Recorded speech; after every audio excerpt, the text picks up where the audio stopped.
Well, folks, Buffalo Bandits playoff lacrosse is back, and your guys are back here from Banditland Boulevard too. Trevor Howard, that is Tony LaMonica across from me.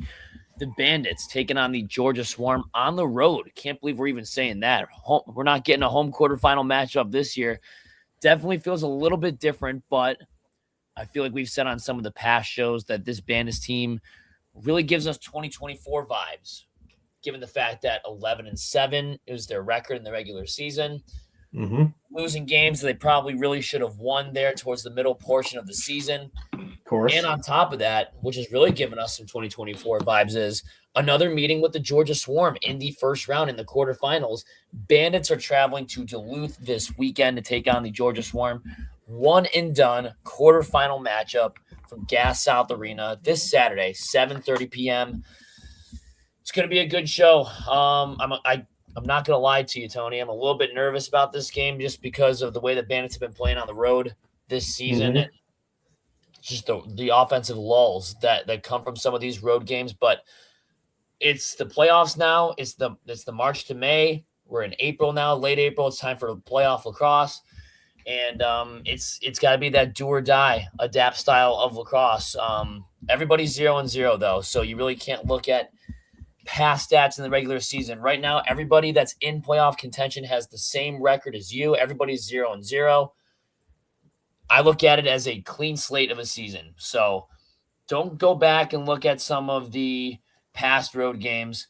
That was the regular season. We're now into the playoffs. What happened in the regular season is going to stay there. That doesn't affect what you're doing right now. You got to take it one game at a time. But going into Georgia is a little bit different, Tony. We're usually used to reserving our tickets as season ticket holders, going to it feels like tradition, going to the quarterfinal do or die game around this time of year. But I guess it's a little bit different this year.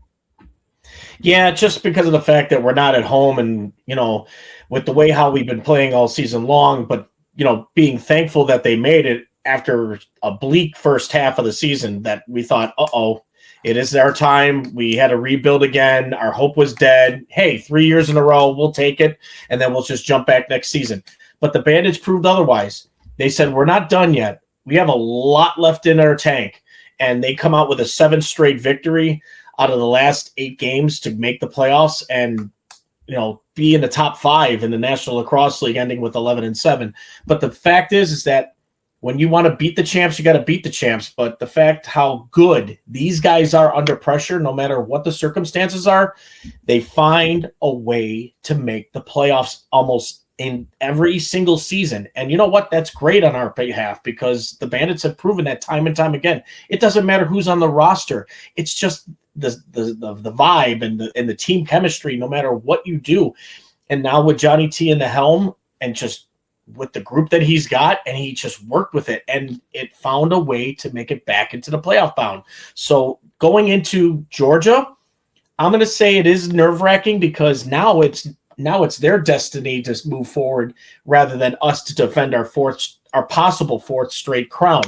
And going to Georgia with the momentum shifting towards Georgia, I think, in a way, because they're on a coming off a 2-game streak after beating Rochester. We're just coming after a final week losing to Oshawa, and we don't know what's going to happen. But again, we have players reserved after being healthy scratched.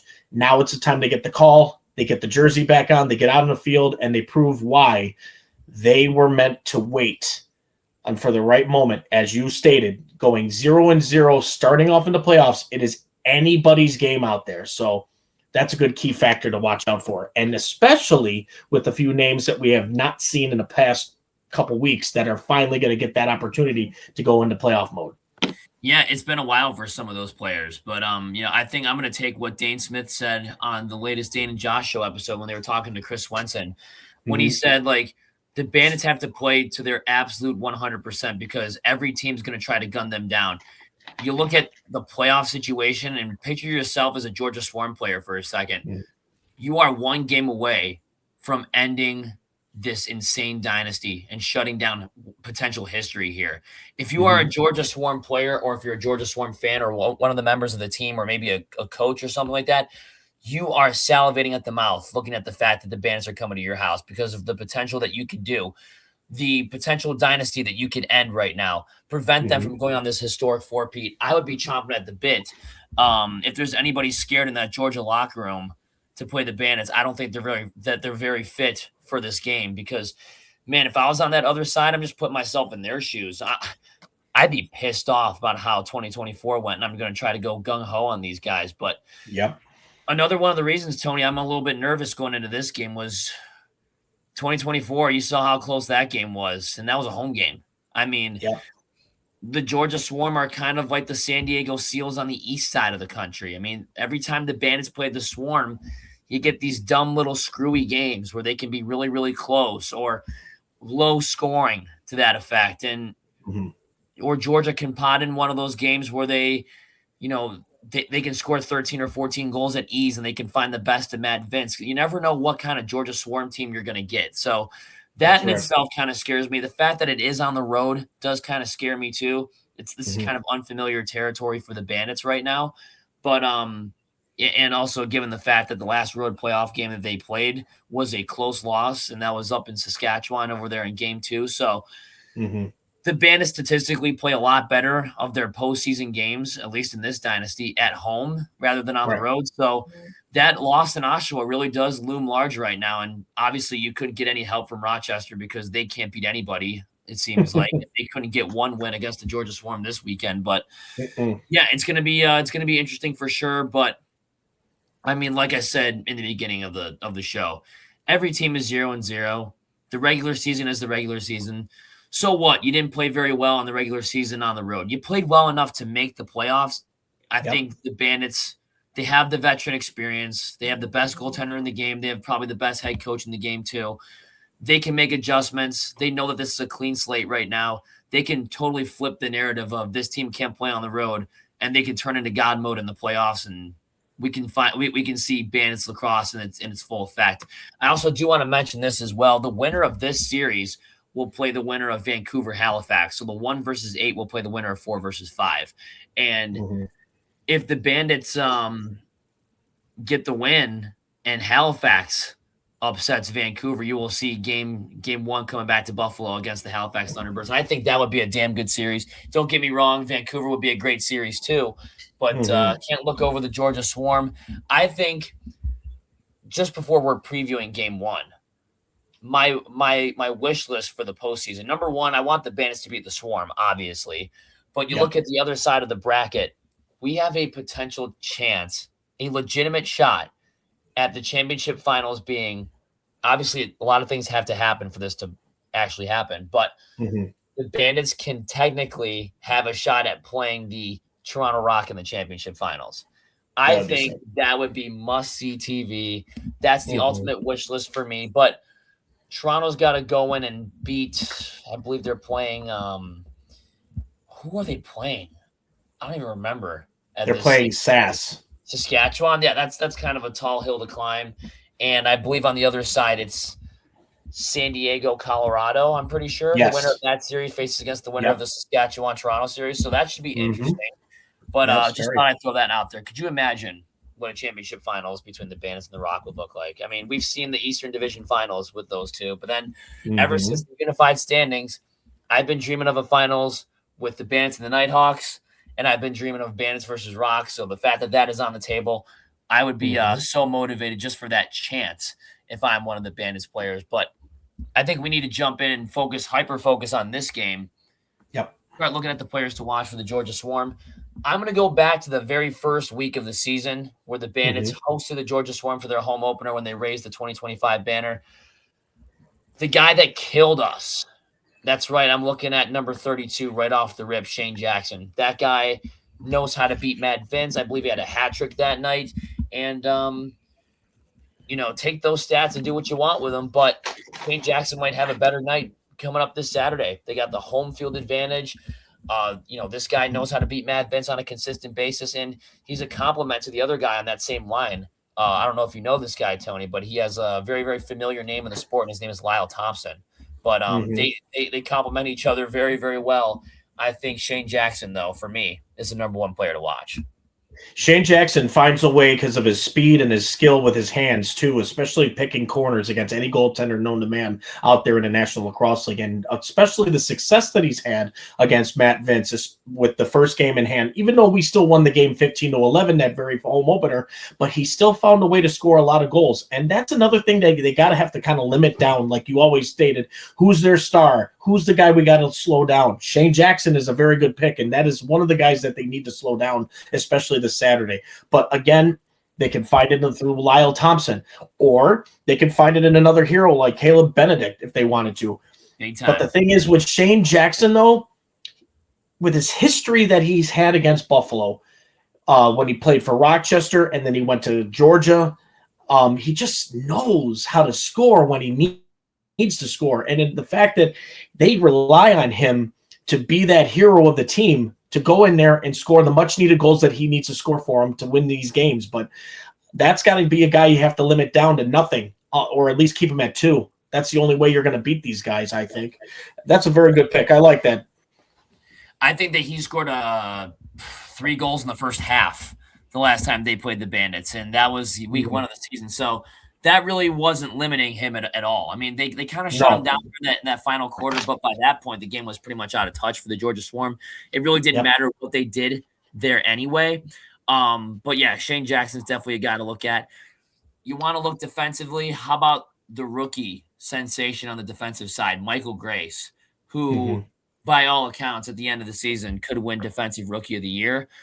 Michael Grace came on the scene, and he is one of the best in the game. I mean, I believe he is a Syracuse product, and 210 pounds, blocks everybody. He blocked a lot of shots this year.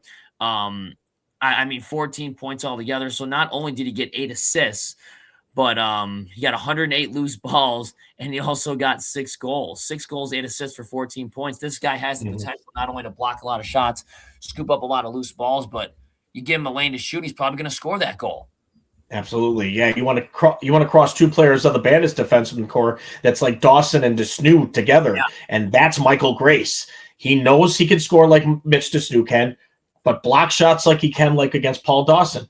But the fact is that this kid out of Syracuse, New York, coming into, playing for Georgia now, that's a big, big threat to our offense. And you know what? We have to find a way to surpass them or beat them to every chance we can get offensively to get to Brett Dobson. And that's going to be another player that I'm going to key in on too, is that Dobson, an impressive goals against average this season. Not only for the first time, I think he's been red hot. We're starting to see his prime. And that's scary because every single game that Dobson's been playing against us, not pulled, but sticking into the game like he stays because he knows he's going to be the starter every single time they call upon him, is that he finds ways to shut us down when it matters most. And he is a big dude. He's like Nick Rose size, but can move.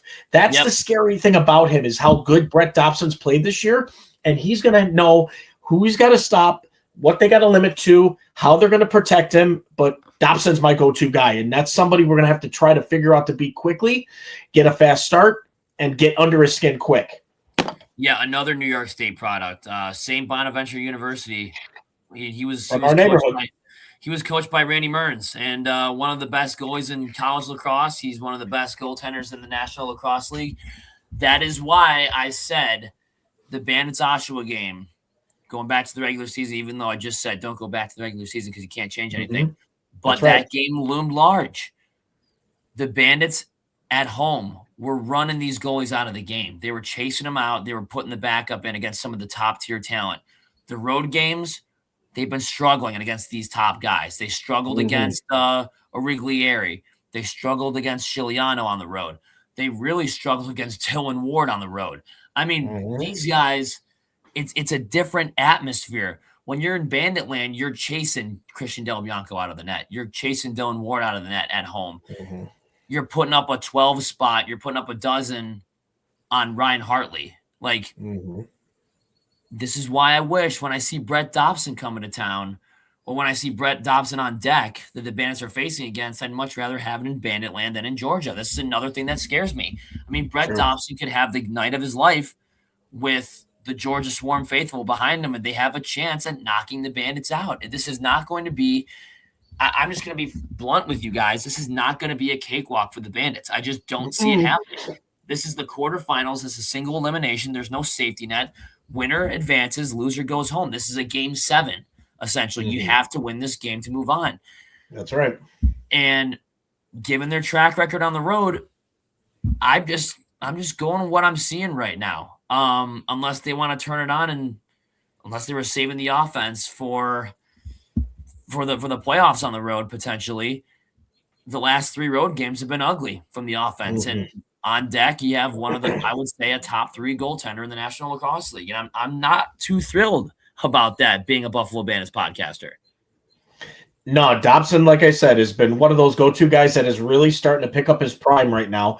And with his impressive goals against average, and I'm going to say it was, nearly 9 goals against average this year, how good he has played this year. Yeah. And now with the defensive core that they've gotten and adapted, we might see a future dynasty out of Georgia. We don't know that. But you know what? It all starts here in the playoffs, where you prove yourself to a lot of people, not only to yourselves, but to your team and to your fan base and to everyone in the National Lacrosse League. Why you've got to be the game 7 of heroes, and this is going to be one and done the first round. So again, we got to be cautious what we do. We got to play smart. And get under the goaltender skin of Dobson as much as we can, or we're going to end up being another 10-9 overtime where Josh Byrne becomes a hero or somebody becomes a hero, and that's like a nail biter. I'm not going to have nails after this weekend if God forbid it ends up being like that. Absolutely not. And yeah, that was one of the examples of just the weird games that have happened between the Bandits and the Swarm. I mean, they are the San Diego Seals of the East Coast. Of the East, what are they? Every time the Bandits play this team, you never know really what to expect. But I will say also, former Bandit Mike Triolo, who couldn't catch a cold in Buffalo, is now going to be facing against the Bandits. So we'll have to see how that goes. And this guy surprisingly got shut down for the most part in the first week of the season. Obviously, that game didn't have as many implications as this one does, but I thought the Bandits last time held him down to as much as they possibly could. Lyle Thompson. They seem to figure him out in the first week of the season. Things could change because there's a lot more on the line in this game, but I thought the Bandits defense did excellent against Lyle Thompson. And I know I kind of harped on the Bandits about their offense on the road, but I will never settle the defense short and the goaltending. I mean, outside of maybe a couple in Oshawa, Matt Vince has been playing out of his mind on the road this year. It's the offense that's really not keeping them in these games, or giving them the chance to blow these teams out. The defense is doing all that they can too. So while the offense is kind of struggling a bit on the road, the defense and goaltending has been holding these teams to sometimes under 8 goals, consistently under 10 outside of the Oshawa game. So don't worry about a thing. The offense, if that really does start to click on the road and we're seeing a B+, A- style offense, I think you should handle the Georgia Swarm with ease, because the defense, you're going to have some of that carry over, and Matt Vince in the playoffs is just a different animal. And, great segue into our players to watch for the Buffalo Bandits, because I want to see postseason Vino. I mean, I am looking forward to seeing Matt Vince in the playoffs. He is a different breed. You think this guy's good in the regular season. Go back and look at some of his postseason tape, because Matt Vince proves, doesn't matter what his age is, on a consistent basis, he plays his best lacrosse when his back is against the wall and when you need him to clutch up the most. Matt Vince plays his best lacrosse in the postseason. Argue with the wall. Look at the reason. Look at the 3 banners behind me. There's a reason why they're hanging behind me. And it's not just because of the offense, winning faceoffs. No, it's you got the best goaltender in the game, and he plays his best in the playoffs. Yeah, you want to talk about why the reasons they got into the playoffs? Matt frickin' Vince is the goaltender of all goaltenders. The GOAT, if you want to call it that way. And the way how he has perceived himself, especially with his age, you know what? Age is just a number. Just to have the skill of a goaltender in the game is an amazing sight to see. And we are blessed not only to see how great this guy is in net, but how good he is consistently in the net. And the way how he keeps the teams in the game as much as he possibly can, especially like you stated, with the defense and the goaltending trying their hardest to slow down the opposing offense. But like you stated, our offense needs to pick it up and we need to get that average back of 12 to 15 goals per night. That's the only way you're going to guarantee yourself a win. So we'll talk about the keys after, but Matt Vince is one of those go-to guys you have got to that we already know we can rely on. It is now time to protect him with all costs and to really get like our defense to block shots for him, make sure there's communication, and just Matt Vince lights out. When he's in God mode, there's nothing getting by him. No, and I mean, the way that he played in Saskatchewan with that 94 save percentage in the second half, like that was unbelievable. What he did in San Diego, keeping that team in the game after they scored, 3 goals in the first 3 quarters, was still playing out of his mind. He never was looking up at the lights thinking, oh, this one's over. My offense isn't providing me anything. He still played the best style of lacrosse ever. And Tony, that was a regular season game. Think how amplified that's going to be in the playoffs, especially where it's a game that you need to win. This isn't best 2 out of 3. This is the single elimination quarterfinals. So think of that attitude going into this style of game. So I'd love to see Matt Finch go out there and dominate. Any players to watch for you specifically for the Buffalo Bandits going into this week? I do, exactly, and that is to have number 1 come back and really help out with the offensive side, and that is Tehoka Nanticoke, if you don't know his number. Tehoka is one of those go-to guys that he will put himself at risk in a high slot area to get those ugly goals or to create madness, to get the players to get the shooting lane that they need, and Tehoka is one of the guys you would really rely on. Takes a beating, who doesn't quit at any play known to man, and the hands, we need the hand-eye coordination out of him to find a way to score goals. We need to see the Tehoka Nanticoke, who scored every single game this season except for the last few, and then on top of his injuries. But other than that, he's been dynamite ever since he's been scoring since game 1, and that's the Tehoka Nanticoke we need, who's going to help us win this game. I missed him the last couple weeks. The offense didn't look the same. I mean, I know the Bandits had a pretty good game against Rochester, but I was like, when I went to that game with the buddy I was with, I was like, can you imagine what the score would be if Nanticoke was playing? Like, we'd have at least 3 more. Yeah, exactly. And it'd be 15-6 forward all season long. And the games that he played, I think he played 16 games this year. He scored in 14 out of those 16 games. Wow. Tehoka Nanticoke is a man on a mission. He's willing to put in the work and be that Thomas Vanek role. I mean, Thomas Vanek would get beat up every single night in front of the net, take a bunch of cross checks to the back. It's very similar to that of Nanticoke, and they both have similar scoring styles. They both used to score a lot. Vanek in his day, Nanticoke in the present day. Very, very similar players in 2 very, very different sports. But I do want to also mention somebody on defense that's going to create possessions for you and set up the breakout pass. Arguably the best defenseman on the team this year, Mitch Desnew. You got to look out for him. How mature has this guy gotten since coming back to the Bandits? He's not the flat-footed monster anymore. He's not the guy that's going to instigate fights anymore. He is the guy who he's the blue-collar guy. Puts his head down, gets to work, doesn't bitch, doesn't complain. He goes out there and plays his ass off. And why should that change going into the quarterfinal round of the NLL playoffs? Well, let's just say loose ball champion in the defensive side. That's the reason why. And not only that, but the very first week, I was like, we brought back Mitch Desnew, and I wasn't a believer. When he played like he played from game 1 to now, he made me a believer. Number 12 has changed. And the reasons why he became Defensive Player of the Year last year is because of the maturity level and the change that he had to do for his game and what he has done for his team. And it was the Toronto Rock, don't get me wrong, but when he came back to Buffalo, he wanted to prove a point. He says, I'm not the same guy I was when I was a part of this team back then. He has changed. He has become better. He's become faster. He's become that smarter on the defensive core that he's not only getting the loose balls and creating transition ways to get back to the offense, but he can score himself. He's one of those guys that you can rely on, that can score, who can block shots as much as he can, but just a loose ball king in the defensive zone. And that is huge to have, especially now going into the playoff round. You're going to need that almost perfected defensive guy who's going to pick up every loose ball whenever he gets a chance to. And that's a good, reliable defenseman to have on your squad. Number 12, Mitch Desnew. Couple things to add about Mitch Desnew, too. Number 1, not only was he a 2025 Defensive Player of the Year, but he won 2026 Bandits Defenseman of the Year. We Yes, should he did. never undersell that. And also, the last time the Bandits met with the Georgia Swarm, he scored a goal. He potted in a goal in his very first game back with the Buffalo Bandits on that sidearm shot that went right over Dobson's shoulder. A very uncharacteristic miss from Brett Dobson there, but a good sidearm shot from Mitch Snow. And maybe you'll see one of those.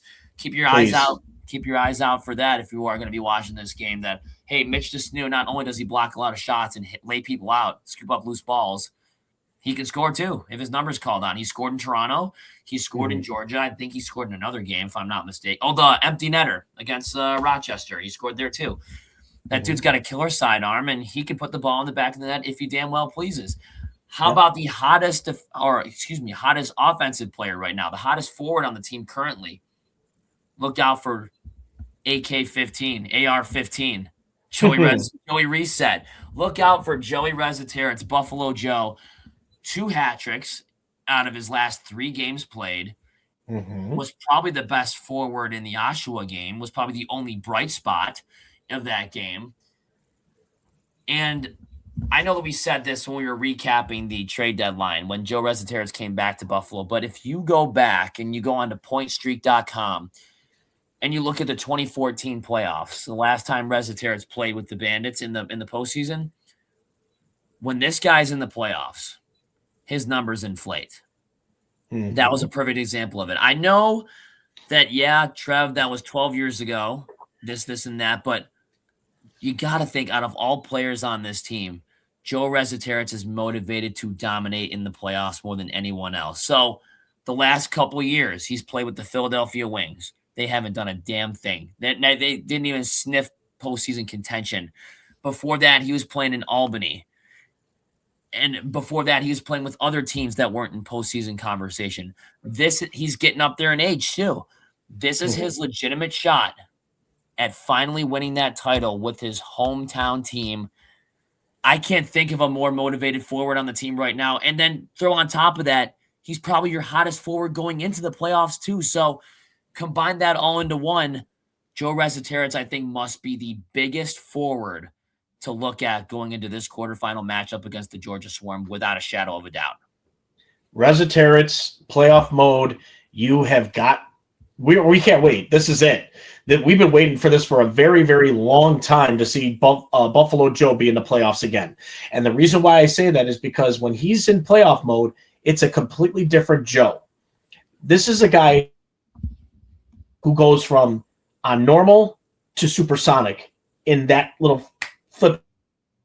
Does things is that when Joe Resetarits is a guy who relies on his teammates to feed him the rock, to feed him the ball, to get the shots on net, and for every possible known demand, the way Buffalo Joe will do for us, I have a feeling he's going to continue his goal like he's been doing all the last few games in the regular season.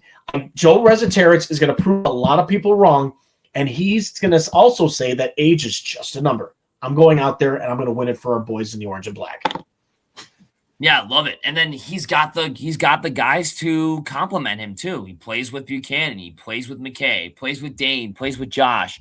He's got those guys to complement him, and that line is pretty dangerous. And then throw on top of that, when you get Joe Resetarits out there on the power play, that makes him even more dangerous.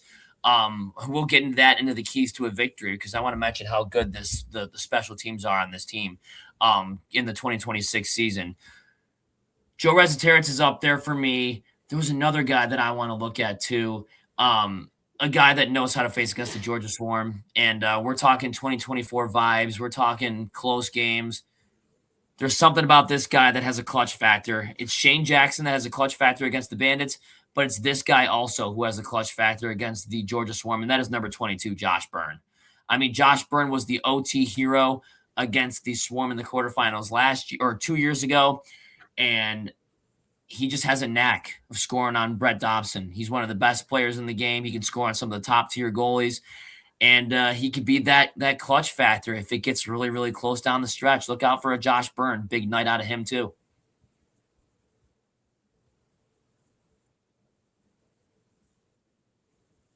Oh, Tony, your internet. Oh, man. I think we lost Tony.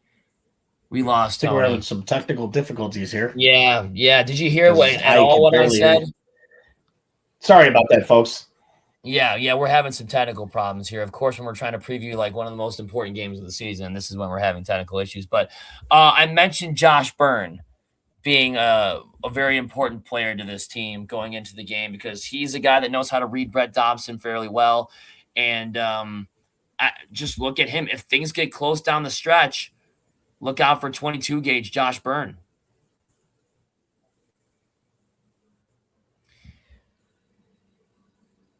Tony, are you there? Okay, something is not working here. So we're just gonna stick with Josh Byrne as our last player to watch. I think we can get into some of our key players to a victory here. Or excuse me, keys to a Buffalo Bandits victory. And I kind of teased this beforehand, but I did mention keys to a Bandits victory. Our special teams, the Buffalo Bandits special teams, has to be the best in the league. I know for a fact that the Bandits power play is the best in the league. I know for a fact that their penalty kill is top 3 in the league. If you want to win this game, maybe the difference maker is executing on special teams. If you are granted a power play, you must score on that power play because you've been scoring on the power play all season long. If you take a penalty, I'm very, very confident that the Bandits can kill off that penalty. But I will say this for a fact that it has been known for years now that the Georgia Swarm have one of the most dominant power plays in this league. And definitely got to look at if you're talking about keys to a victory, you got to shut down that Georgia power play because, man, those guys are electric. I mean, we mentioned Shane Jackson. Benedict plays that power play too. And Lyle Thompson is always the quarterback of that power play. So you got to be undeniable on special teams. If you're given a power play, go score on the power play. If you aren't, then, if you aren't scoring on the power play, you're just wasting 2 minutes there as far as I'm concerned. And, defensively, special teams, you're on the penalty kill as well. Shut them down the best way that you can. But that should also go into saying, don't be like the Sabres and take a shit ton of penalties in the playoffs, at least so far. We are still having some technical issues here with Tony. If you guys can't already see this, the universe does not want us to do this podcast. Apparently, the universe does not want us to preview this. This might be the Georgia Swarm podcasters hacking into our system here. But we are getting a spinny circle here with Tony. So I'll just take over for now. Once he gets his internet figured out, we can bring him back in. But Tony, if you can hear me, bro, I would just try to log out of the StreamYard and log back in. Yeah, he's texting me right now. He's saying that I'm skipping. Yeah, you locked up on us, Tony. You locked up. So if you can hear me, I want to see Tony. You got me. Do you hear me? We're bringing him back. Can you hear us? Yeah, Tony? I can hear you. There we go. Just mention. Sorry about that, guys. I mean this internet is bad. You must be rocking that AT&T coverage. Oh. I was gonna say because I went to the party in the plaza last night for the Sabres game, and I couldn't even text any of my friends because AT&T is so fucking terrible. You must be having that AT&T coverage over there. Yeah, we are still struggling here. I'm not sure what's going on, but we got to figure this out. Anyways, I will continue. Tony, if you're able to hear me, great. If not, then I'm not sure what's going on here. But that leads into my other point for a key to victory. It's ridiculous. Keys to a Bandits victory.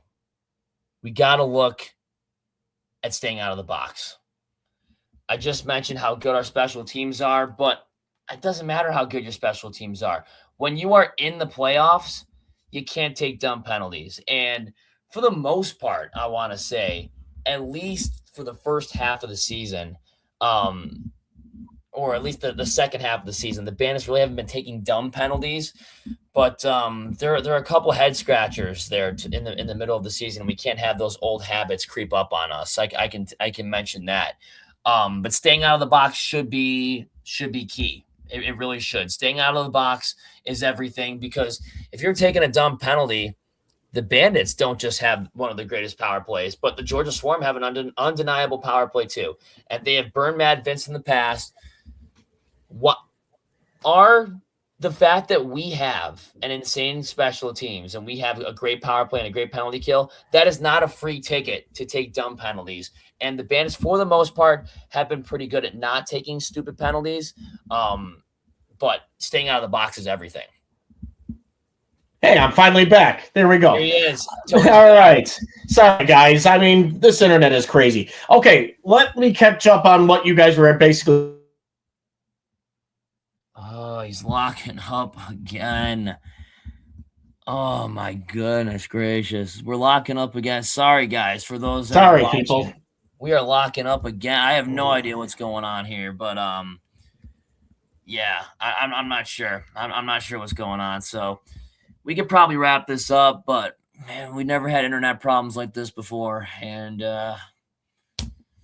what are you going to do? What are you going to do? Maybe this is a conspiracy. Maybe this is the Georgia Swarm that are, hacking into our internet here. Or maybe Tony has, I'm not ashamed to say this at all. And no offense to anybody that likes these guys, but he might have that AT&T coverage.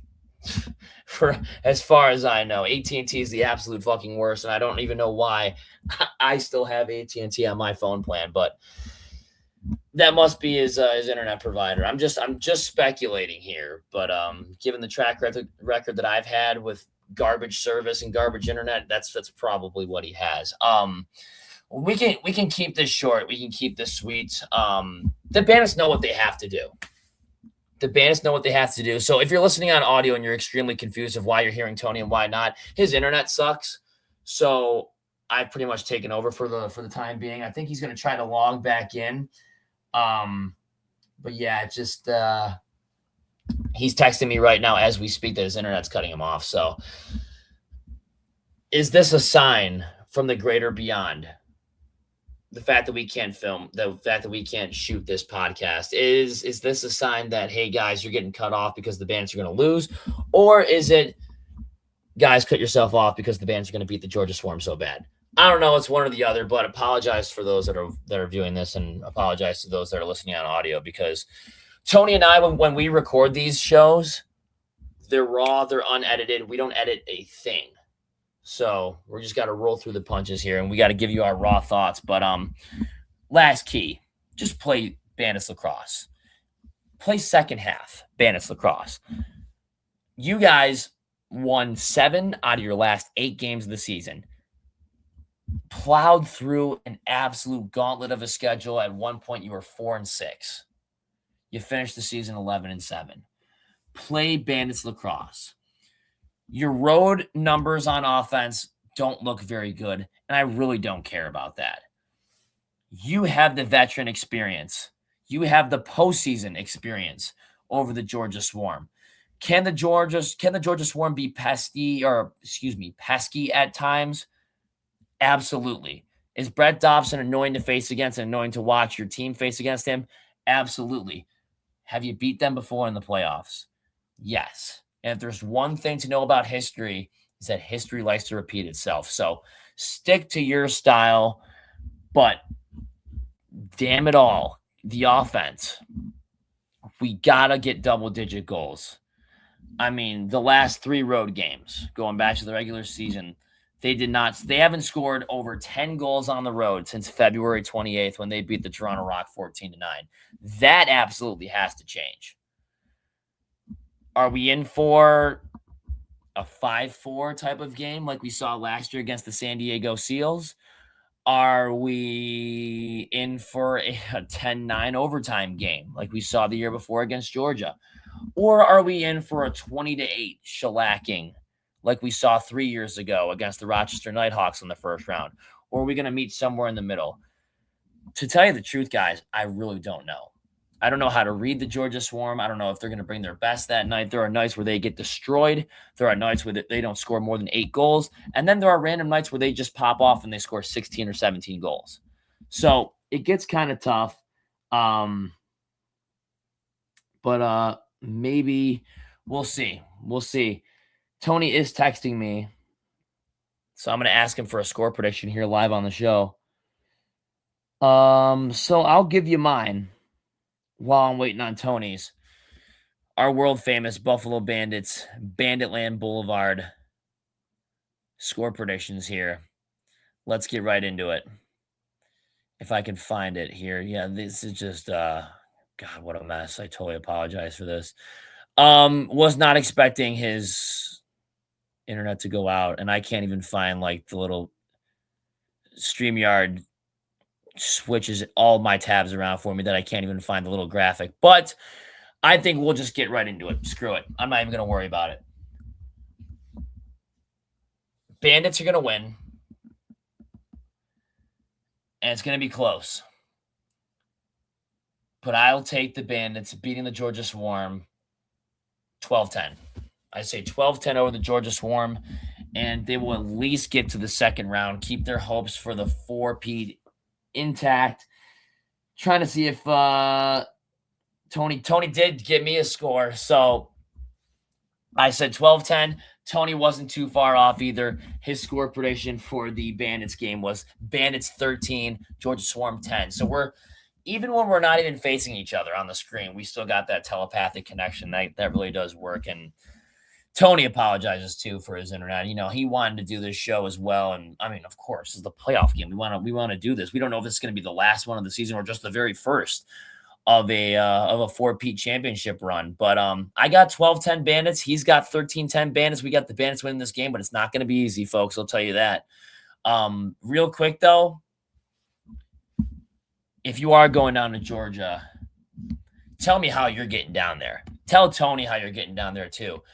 Are we really paying $750 for plane tickets, or is there a cheaper alternative option? Because if somebody is listening to the very end of the show, feel free to comment on Spotify and or YouTube a cheaper option to get down there, because I want to get to this game really, really bad. I don't work on the weekends, but if I could somehow fly out cheap on Saturday morning or leave super, super late on Friday night and have it be a much cheaper option, please tell me how you guys are getting there. And how much it costs, because it's, as I'm looking right now, they're selling plane tickets for like $754 because of all the bullshit that's happening in Iran right now. Fuel is super expensive, so plane tickets are going to absolutely destroy your wallet. Anyways, that was another thing. I would love to get down to that game because, I mean, playoffs on the road, Georgia, I feel like just looking at the Bandits Mafia Facebook group, it seems like it's going to be a Bandits home game down there, and I'm getting some serious FOMO right now that I currently don't have tickets to the game. And tickets are cheap. I saw tickets for like $20, $17, $20 to sit in the bowl section.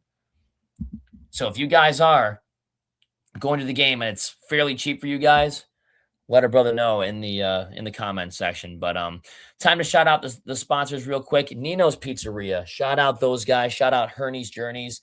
Shout out to our other sponsors, Mitchell's Tavern. You guys are always serving us up really, really well over there on Sheridan Drive. Mitchell's Tavern is great. Also a great place to watch a Buffalo Bandits game, by the way.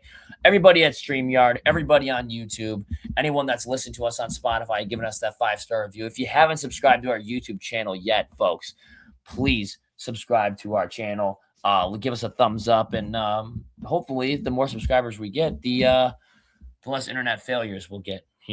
So that we can only hope. We can only hope. But Tony and I always end the show with these 3 simple words, and especially going into the playoffs right now, the Bandits looking to sting the Bees of Georgia, looking to sting the Swarm and exterminate the Swarm. It's going to be close, but it doesn't matter. The quest for a 4-peat is officially on, starting this Saturday at 7:30 p.m. at Gas South Arena in Duluth, Georgia. With that said, 3 simple words to end the show. My name is Trevor Howard. Tony LaMonica was here. Not anymore. Hopefully we'll have the technical issues fixed by next week as we're doing the recap. But 3 simple words to end the show. And those words made famous by Chris Swenson. And they go like this. Let's go Bandits. Let's go.